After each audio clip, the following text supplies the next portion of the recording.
November 5th, 1901. He was born in Chicago, but by the time he was 4 in 1905, he moved to a town called Marksland in Missouri. It was his favorite home. He liked to ride wild pigs and horses, and he drew on the side of his house with tar, which got him in trouble. The tar drawings actually still on his house today. In 1910, when he was 9 years old, he moved to Kansas City when he became a newsboy to support the family. He used to draw to get free haircuts at the barber shop here. Again, he had to move back to Chicago by the time he was 16. And he became a school newspaper cartoonist. And he applied for a job at the post office. They wouldn't let him because he was too young, but he came back in adult clothes with a mustache drawn in his face, and he actually got the job. Then he decided he wanted to join World War I like his brother, so he went over to France and became an ambulance driver. In France, he started smoking cigarettes, which would prove to be a bad habit. And after the war, he went back to Kansas City to become a cartoonist and get some money off of it.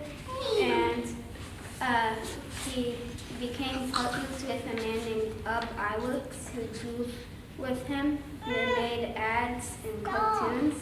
They started making these cartoons called lacograms, and he hired a few other people to help him, but he wasn't really successful in Kansas City, so he moved to Hollywood and got a studio there, and he called it Disney Brother Studio because his brother Roy was helping him, but then he came up with a character named Oswald the Lucky Rabbit, and he was really successful, but soon a man named Charles Mintz actually took Oswald from him by hiring the cartoonist who drew Oswald to draw for him. And while he still had Oswald, he used the money to buy another studio, which he named Walt Disney Studios.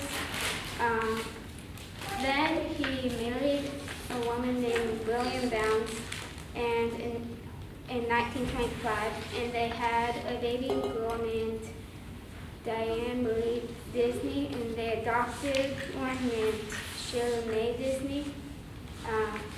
Soon he came up with a mouse called Mortimer Mouse, but his wife didn't like it, so she suggested Mickey Mouse, and it's just stuck.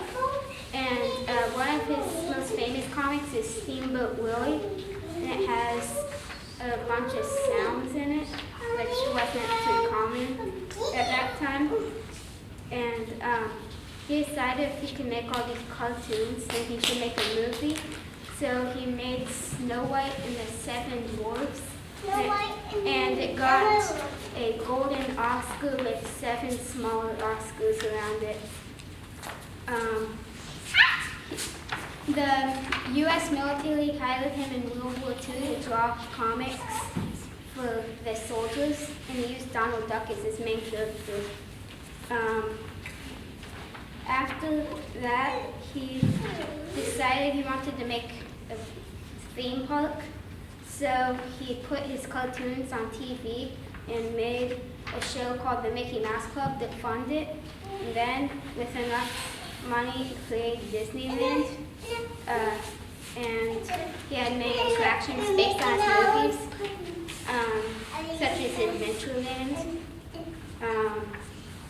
And on the first day, it didn't work out because it was really hot and some of the rides were broken. But the next day, he fixed everything, and it was really successful, and every kid wanted to go. 11 years later, in 1966, he became sick with lung cancer from when he started smoking cigarettes.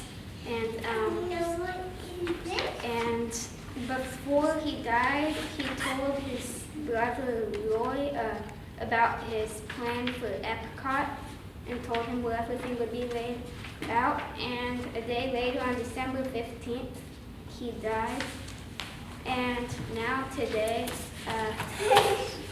people still make Disney movies like Frozen, Wreck-It Ralph. There's lots of movies that they make today. And now they use like computer graphics more instead of